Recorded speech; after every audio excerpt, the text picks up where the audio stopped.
Good morning guys. इस videos में हम लोग टेंस के सब टाइप के बारे में जानेंगे। तो पहला पार्ट में हम जाने थे कि टेंस कितने टाइप्स के होते हैं।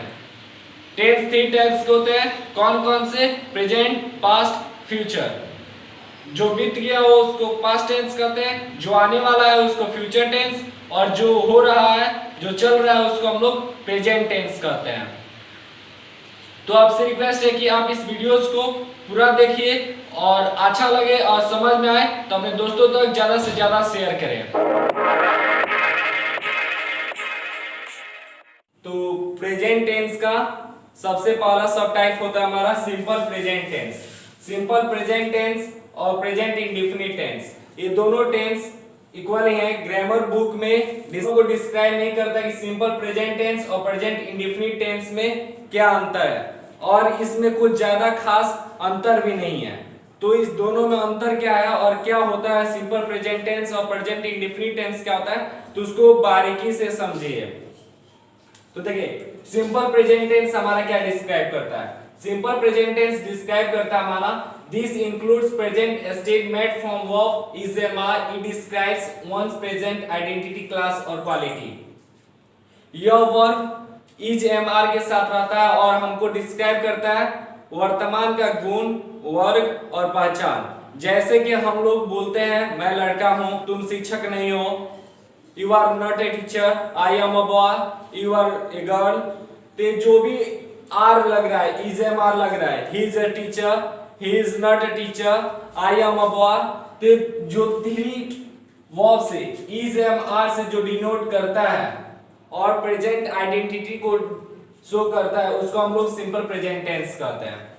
सिंपल प्रेजेंट टेंस का स्ट्रक्चर होता है अफर्मेटिव, मतलब कि सरल वाक्य जब बनाएंगे तो subject plus is am are plus object, subject plus is am are plus object, ये हमारा वर्ब फॉर्म है, वर्ब रहेगा। और सब्जेक्ट जैसे कि हमने आपको अभी बताया, आई am a teacher, he is not my teacher, और आर यू अ यूट्यूबर। तो ये जो सेंटेंस है तो इसी स्ट्रक्चर से बना है। और इसमें वर्ब कौन से यूज हुआ है? एम यूज हुआ है, इज यूज हुआ है और आर यूज हुआ है। ये थ्री ही वर्ब इसमें यूज होता है सिंपल प्रेजेंट टेंस में। कौन कौन सा? Is, am, are. एम सिर्फ आई के साथ लगता है और इज सिंगुलर पर्सन के साथ लगता है या कोई एक नाम के साथ लगता है, और आर प्लुरल के साथ लगता है। जैसे कि यू, दे, वी, और प्लुरल पर्सन के साथ, दो नाम तीन नाम के साथ आर का प्रयोग होता है। अगर हमको निगेटिव में बनाना होता है तो subject plus is am are plus not plus object, is am are के बाद नॉट का प्रयोग करते हैं, फिर निगेटिव बनता है हमारा सिंपल प्रेजेंट टेंस का। जबकि टेंस के अकॉर्डिंग जब देखिएगा तो हेल्पिंग वर्ब के पास, हेल्पिंग वर्ब के बाद नॉट का प्रयोग होता है, फिर मेन वर्ब लगता है। जबकि टेंस के अकॉर्डिंग कुछ टेंस होता है जैसे present continuous tense, present indefinite tense, present perfect tense. तो उस वक्त देखिएगा कि हेल्पिंग वर्ब के बाद नॉट लगता है, उसके बाद मेन वर्ब लगता है। लेकिन सिंपल प्रेजेंट टेंस में ऐसा नहीं होता है। सिंपल प्रेजेंट टेंस में हेल्पिंग वर्ब के बाद नॉट लगता है और उसके बाद प्रेजेंट आइडेंटिटी या क्लास या क्वालिटी को शो करता है। Interrogative sentence, interrogative sentence simple present tense का कैसे बनेगा, तो उसका स्ट्रक्चर होता है is am are plus subject plus object. Is am are हमारा डिफिनेशन के अनुसार है कि यही वर्ब सिंपल प्रेजेंट टेंस में यूज होता है, इज एम आर। ठीक है, इज एम आर का प्रयोग कहां किसका होता है, अभी हमने आपको बताया। सब्जेक्ट, सब्जेक्ट होता है हमारा I, we, you, they, he, she, its, Ram and Shyam, my father, girl, dogs, ये जो भी होता है वो सब्जेक्ट होता है। और ऑब्जेक्ट हमारा यही हो सकता है, आइडेंटिटी हो सकता है, क्लास हो सकता है, क्वालिटी हो सकता है। ये तीन ही चीज को प्रेजेंट आइडेंटिटी, क्लास, क्वालिटी को शो करता है। जैसे कि आइडेंटिटी है टीचर, माय टीचर, यूट्यूबर। अब जैसे कि हम बोलते हैं I am kind, I am kind, you are thief. तो जो भी है तो आइडेंटिटी को शो करता है कि क्या है आप, पहचान को शो करता है, गुण को शो करता है और वर्क को शो करता है। फिर second topic present indefinite tense. Present indefinite tense अपने नाम से ही पता चलता है कि वो प्रेजेंट इंडेफिनिट टेंस है। ये हमको डिस्क्राइब करता है present action state, regular habit, irregular habit, universal truth और हैपन। जैसे कि हम आपको रेगुलर हैबिट के बारे में बोलते, मैं हमेशा खाता हूं, मैं हमेशा खाता हूं, मैं हमेशा एक्सरसाइज करता हूं, तो ये हमारा रेगुलर हैबिट हुआ। आई ऑलवेज टेक एक्सरसाइज, ठीक है। दूसरा इरेगुलर हैबिट, इरेगुलर हैबिट मतलब अनियमित, जैसे कि सुनामी तटीय क्षेत्र पर आता है, तो इरेगुलर हैबिट हुआ हमारा, नियमित नहीं होता, हमेशा नहीं आता लेकिन आता है, तो हमेशा हमारा प्रेजेंट इंडेफिनिट टेंस में ही होगा। यूनिवर्सल ट्रूथ, यूनिवर्सल ट्रूथ में हम कह सकते हैं सूर्य पूर्व में उगता है, the sun rises in the east, the sun sets in the west, तो हमारा यूनिवर्सल ट्रूथ हुआ। Honesty is the best policy, health is wealth, स्वास्थ्य धन है, तो हमारा क्या हुआ, यूनिवर्सल ट्रूथ को सोच करता है। हैपन, हैपन से होता है हमारा प्रेजेंट स्टेट और एक्शन को शो करता है जिसको हम लोग देख नहीं सकते हैं, जैसे कि प्यार, जानना, जो दिमाग से हार्ट से कांटेक्ट होता है उसको हम लोग हैपन कहते हैं। जैसे कि आई love you, I love you हुआ तो लव हमारा क्या हुआ, आई love you, I love you, ये हमारा मेन वर्ब है। लेकिन हमने आपको टेंस के डिफिनेशन बताया था कि टेंस वे रूल होते हैं जो हमें बताते हैं कि काम किस समय में और कितना हुआ है। तो आई लव यू, मैं प्यार करता हूं, ये समय बता रहा है, लेकिन काम कितना हुआ है ये नहीं बता रहा। आई लव यू कितना हुआ है, आई हेट यू नफरत कितना हुआ, एक सोच नहीं कर रहा है। किसी भी आदमी को आप देखें आई एम लविंग यू कहते हुए, मैं तुमको प्यार कर रहा हूं, आई एम हेटिंग यू, मैं तुमसे नफरत कर रहा हूं, कोई नहीं कहता है। लेकिन आई लव यू हमारा हार्ट से कांटेक्ट है, आई नो यू मैं तुमको जानता हूं, हमारा माइंड से कंसंट्रेट, यानी माइंड से हम आपको जानते हैं कि आप कौन हैं, ठीक है। तो हमारा प्रेजेंट इंडेफिनिट टेंस किस किस चीज को शो करता है, प्रेजेंट एक्शन और स्टेट को शो करता है। जैसे कि मैंने अभी आपको बताया I love you, I know you is regular, regular का हमने आपको बताया कि I always take exercise in morning. I universal truth में हमने आपको कुछ एग्जांपल दिया, the sun rises in the east, the sun sets in the west, ये हमारा यूनिवर्सल ट्रूथ हुआ। हैपन जो होता है, ठीक है, लेकिन must be a part of our present life, लेकिन ये सब भी ये present action state, regular irregular habit, universal truth, तो जो भी है हमारा part of our present life, यानी कि वर्तमान के जीवन का ही होना चाहिए। जैसे कि अब पास्ट लाइफ कर दें तो हमारा सिंपल पास्ट टेंस हो जाएगा, ठीक है। जैसे कि मैंने आपको रेगुलर में बताया I always take exercise in the morning, अब हम कह सकते हैं मैं बचपन में हमेशा किताब पढ़ा करता था, तो हमारा रेगुलर हैबिट हुआ, बचपन में हमेशा पढ़ते थे, ठीक, लेकिन कब का शो कर रहा है, पास्ट लाइफ का कर रहा है, इसलिए रेगुलर इरेगुलर हैपन जो भी होना चाहिए वो हमारा प्रेजेंट लाइफ का होना चाहिए, तभी हमारा वो प्रेजेंट इंडेफिनिट टेंस होगा। और प्रेजेंट इंडेफिनिट टेंस से हम सेंटेंस कैसे बनाएंगे, स्ट्रक्चर क्या होता है उसको हम लोग देखेंगे। प्रेजेंट इंडेफिनिट टेंस, हमने अभी आपको प्रेजेंट इंडेफिनिट टेंस क्या सोच करते, क्या डिस्क्राइब करता, मैंने आपको बताया, उसका डिफिनेशन बताया। अब उसके हम लोग स्ट्रक्चर को देखेंगे, सेंटेंस को बनाने के लिए, ट्रांसलेट को बनाने के लिए और सेंटेंस का पहचान करने के लिए कि वो कौन सा टेंस है। तो जैसे कि देखेंगे declarative mean affirmative, affirmative sentence बनाने का स्ट्रक्चर होता है सब्जेक्ट प्लस वर्ब 1 या वर्ब 5 प्लस ऑब्जेक्ट, ये हमारा होता है प्रेजेंट इंडेफिनिट टेंस का अफर्मेटिव या डिक्लेरेटिव सेंटेंस बनाने का स्ट्रक्चर। क्या होता है structure, subject plus verb 1 plus verb 5 plus object. देखिए टेंस में हमको पढ़ने के लिए वर्ब फॉर्म याद होना चाहिए कि वर्ब फॉर्म 5 वर्ब फॉर्म होते हैं, V1 V2 V3 V4 V5। V1 जो है हमारा सिंपल प्रेजेंट टेंस के साथ लगता है और सिंपल फ्यूचर टेंस के लिए लगता है। V2 जो हमारा सिंपल पास्ट टेंस के लिए लगता है, V3 जो है हमारा परफेक्ट के लिए लगता है, V4 जो है हमारा कंटिन्यूअस परफेक्ट कंटिन्यूअस के लिए लगता है, और V5 जो है हमारा singular person simple present tense के लिए लगता है। ठीक है, जैसे कि ईट ले लेते हैं, ईट हमारा वर्ब हुआ, ईट, एट, ईटिंग, ईटिंग, ईट्स, ये हमारा वर्ब फॉर्म हुआ। तो देखेंगे कि इस चार पांचों में कुछ कुछ परिवर्तन हुआ है। इसमें ईट जो था एट हुआ, फिर ईटेन हुआ, फिर ईटिंग, फिर ईट्स। ठीक, तो ईट जो है हमारा प्लूरल पर्सन के साथ लगेगा सिंपल प्रेजेंट टेंस में। जैसे कि मैं खाता हूं, आई ईट, मैं आम खाता हूं, आई ईट अ मैंगो। अगर वही पास्ट टेंस में होगा तो आई एट ए मैंगो, मैं एक आम खाता था। ईटेन में तो आई हैव ईटेन, और V4 में हमारा आई एम ईटिंग होगा, he was eating a mango होगा, I will be eating a mango होगा, I shall be eating a mango होगा। V5 हमारा he eats, she eats, it eats, the dog eats, तो उसके साथ ईट्स का प्रयोग होगा।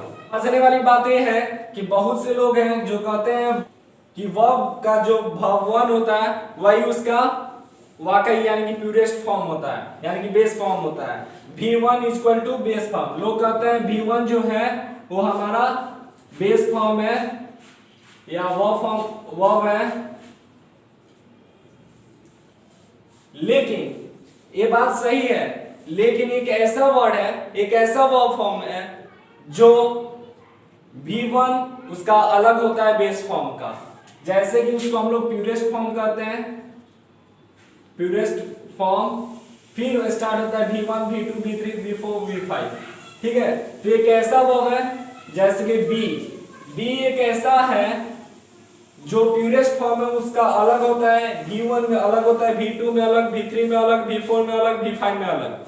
बी के अलावा जितने भी वर्ब है वो वर्ब 1 ही है। ठीक है, लेकिन एक बी ही एक ऐसा है जिसका प्यूरेस्ट फॉर्म एक अलग होता है, वर्ब 1 अलग होता है। तो इसका वर्ब फॉर्म याद करने के लिए बी का होता है, बी का वर्ब 1 होता है आर, वाज, वर,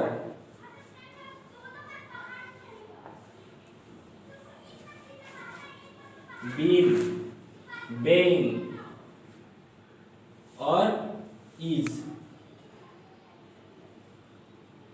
बी का वर्ब 1 होता है आर एम, वर्ब 2 होता है वाज वर, वर्ब 3 होता है बी, वर्ब 4 होता है बेइंग और वर्ब 5 होता है इज। जैसे कि आर एम का प्रयोग हमने आपको बताया, आर प्लूरल के साथ लगता है, एम सिर्फ आई के साथ लगता है, was were, was singular person के साथ लगता है, वर प्लूरल के साथ, और बीन हमारा हैव के साथ प्रयोग होता है। जैसे कि कुछ सेंटेंस में आई हैव बीन, देखेंगे कि कुछ सेंटेंस में आई हैव बीन होता है, वर्ब नहीं होता है। तो बीन जो है हमारा वर्ब 3 है, और बेइंग होता है और इज होता है। बेइंग का प्रयोग हम लोग वॉइस जब बनाते हैं तो उस वक्त करते हैं, और इज हमारा सिंगुलर पर्सन के साथ प्रयोग होता है। ठीक है, तो ये हुआ हमारा वर्ब से जुड़ी जानकारी। अब इस स्ट्रक्चर को समझेंगे। हमने आपको बता दिया कि वर्ब 1 और वर्ब 5 क्या होता है। तो सब्जेक्ट होता है हमारा, आप जानते हैं, आई, वी। ठीक है, तो ये हमारा सब्जेक्ट होता है, इसके अलावा कोई और सब्जेक्ट नहीं होता है। I, we, you, he, she, it, they singular person, plural person, things होता है। प्लूरल पर्सन के मतलब एक से ज्यादा आदमी के बारे में बात हो। अब यहाँ पे जानवर भी कर सकते हैं, एक से ज्यादा जानवर, एक से ज्यादा चीज, तो हुआ हमारा plural things, plural person. Singular में एक ही आदमी, एक ही जानवर, एक ही चीज के बारे में बात होता है तो उसको हम लोग सिंगुलर थिंग्स कहते हैं। ठीक है, तो आई के साथ एम का प्रयोग होता है। हमने आपको टेंस का जो पहला पार्ट बनाया उसमें हमने आपको इस सब्जेक्ट का बताया कि हेल्पिंग वर्ब, कौन सा हेल्पिंग वर्ब किस सब्जेक्ट के साथ यूज होता है। तो हमको बनाना है subject plus verb 1 plus verb 5 plus object. ठीक है, तो सब्जेक्ट में हम एक आई को सिलेक्ट करते हैं और एक सेंटेंस को बना देते हैं, आई ईट a mango. I eat a mango, आई हमारा सब्जेक्ट हुआ, ईट हमारा वर्ब हुआ, वर्ब 1, ए हमारा आर्टिकल हुआ और मैंगो हमारा ऑब्जेक्ट हुआ। ठीक है, तो देखेंगे कि सेंटेंस जो है हमारा आसानी से बन गया, आई ईट अ मैंगो, और स्ट्रक्चर क्या हुआ हमारा, subject plus verb 1 plus verb 5 plus subject, ये हमारा स्ट्रक्चर यहाँ पे शो हो गया। आर्टिकल सेंटेंस में जुड़ता रहता है, नहीं भी जुड़ता है, और ये हमारा ऑब्जेक्ट हुआ। ठीक है, तो ये हमारा सेंटेंस बन गया। लेकिन तो प्रेजेंट इंडेफिनिट टेंस का अफर्मेटिव हुआ, प्रेजेंट इंडेफिनिट टेंस का नेगेटिव कैसे बनता है तो उसको देखेंगे। नेगेटिव सेंटेंस, इसका स्ट्रक्चर होता है subject plus do plus does plus not plus verb 1 plus object, ये हमारा नेगेटिव सेंटेंस का स्ट्रक्चर होगा।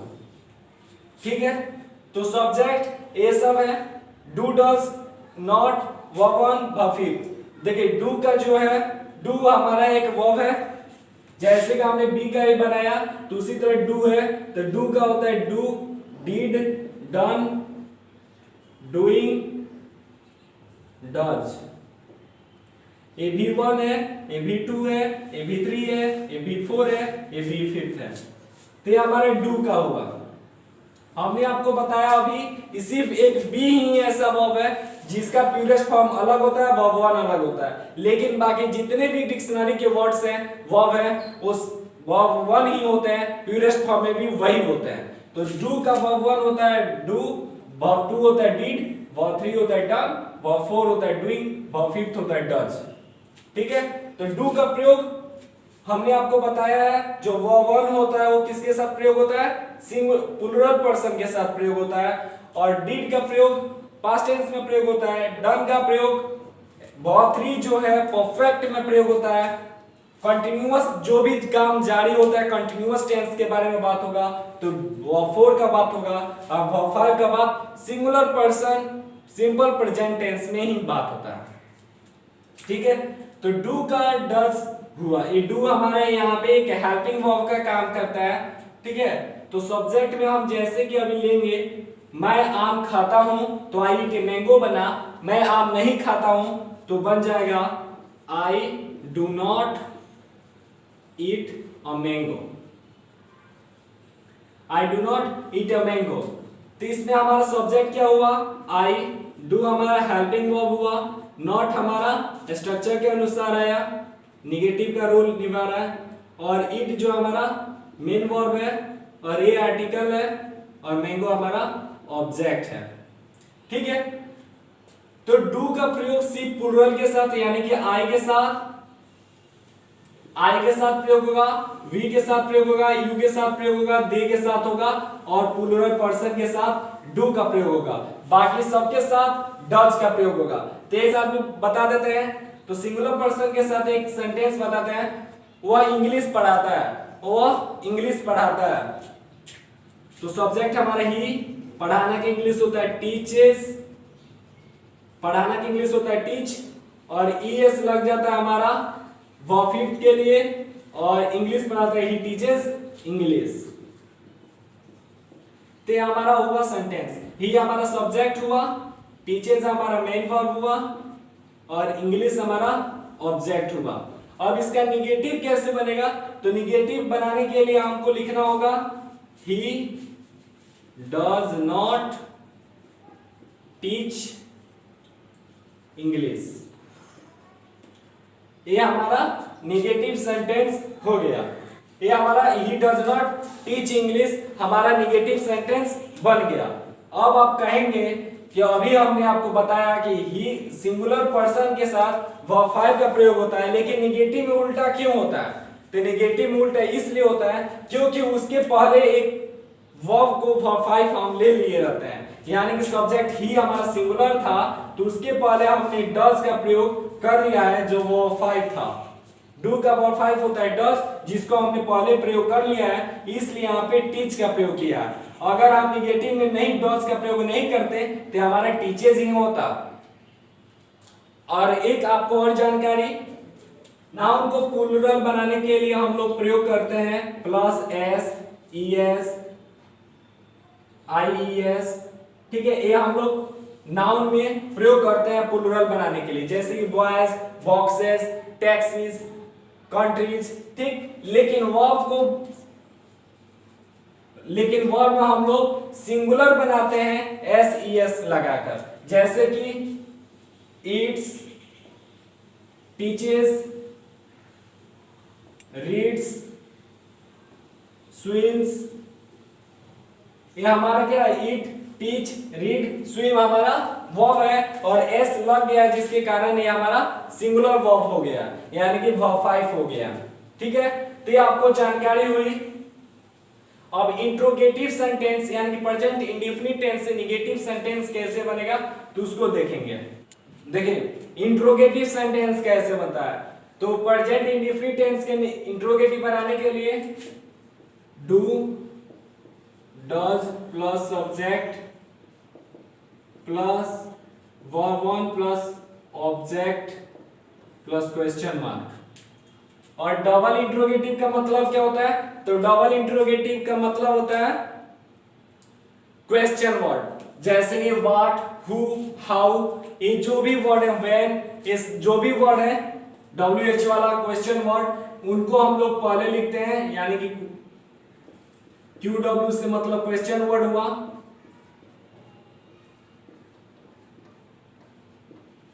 Question words plus do, does plus subject plus verb, ये हमारा स्ट्रक्चर है। इसमें भी क्वेश्चन मार्क का साइन डाल देंगे।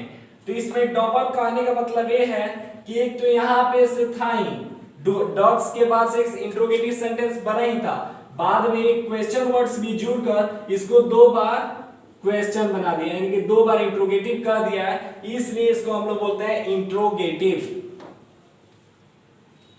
और इससे वाक्य समझेंगे, जैसे कि मैंने आपको बताया अभी, आई ईट ए मैंगो, ये हमारा कौन सा सेंटेंस था, तो हमारा सेंटेंस था अफर्मेटिव। दूसरा बताया आई ईट ए मैंगो का हमने कर दिया था, ये हमारा कौन सा था, निगेटिव। अब इंट्रोगेटिव बनाने के लिए थर्ड हमारा इंट्रोगेटिव, तो एक डबल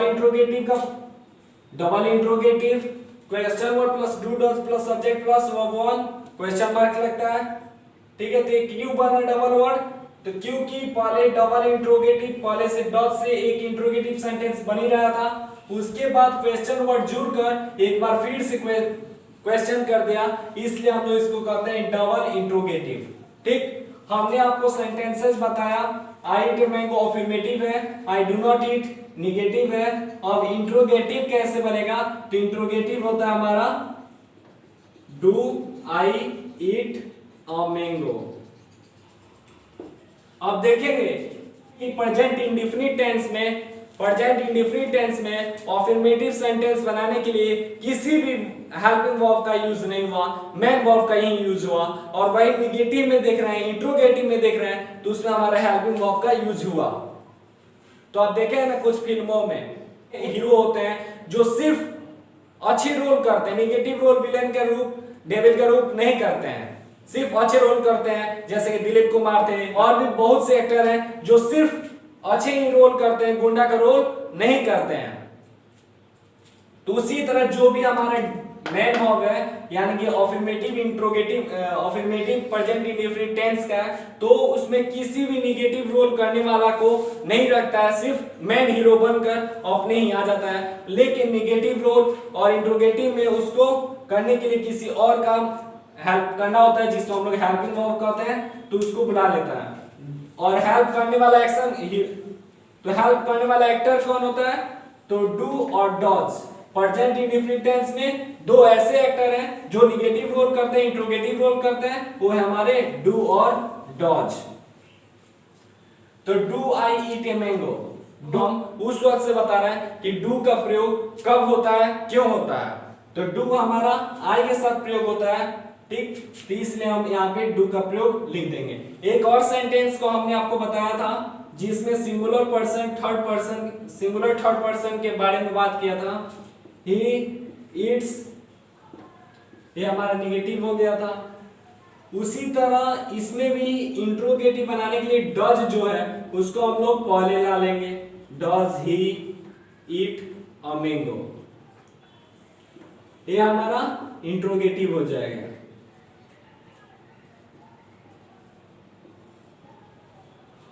लेकिन जब क्वेश्चन वर्ड होता है तो उसमें ऑब्जेक्ट हमारा हट जाता है, यानी कि जैसे कि हमने यहाँ पे मैंगो का प्रयोग किया है उसको हम उसमें रिमूव कर देंगे।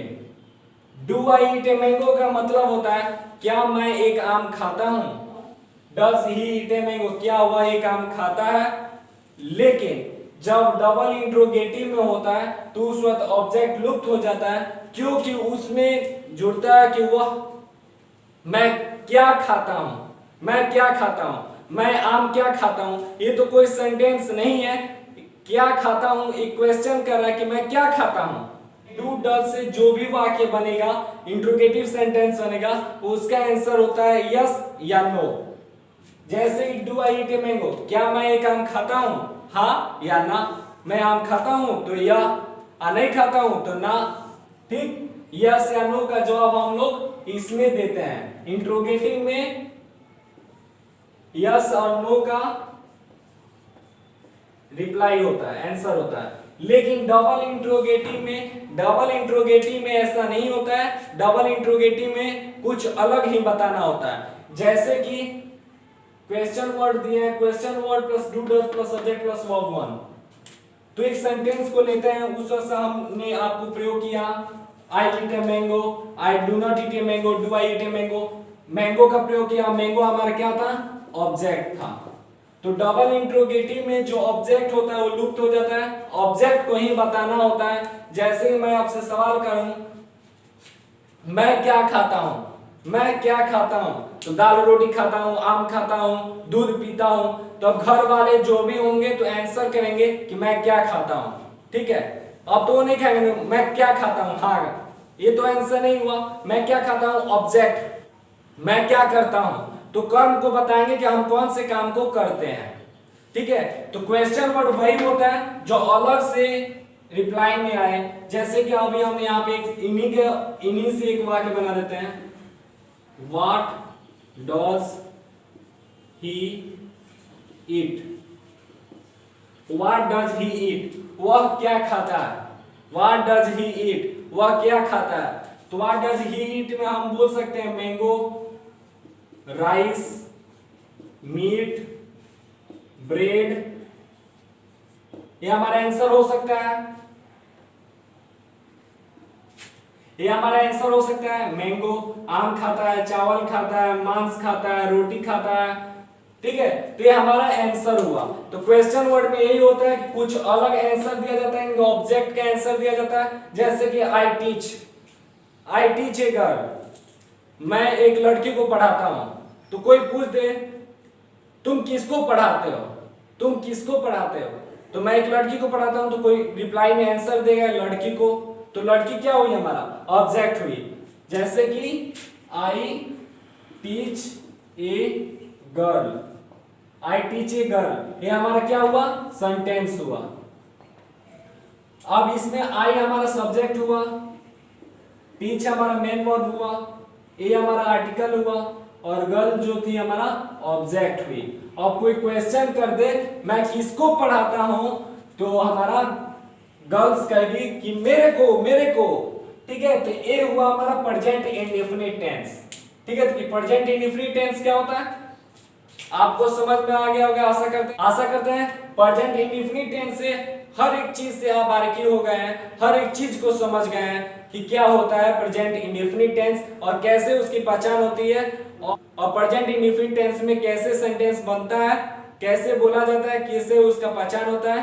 प्रेजेंट इंडेफिनिट टेंस की पूरी जानकारी आप कर लिए। आशा करते हैं इस वीडियोस में बताए गए दोनों टॉपिक समझ में आया होगा। अगर समझ में आया होगा तो अपने दोस्तों तक शेयर करें और फिर मिलेंगे हम टेंस के बचे सब टाइप्स को लेकर। तब तक के लिए stay safe, stay at home.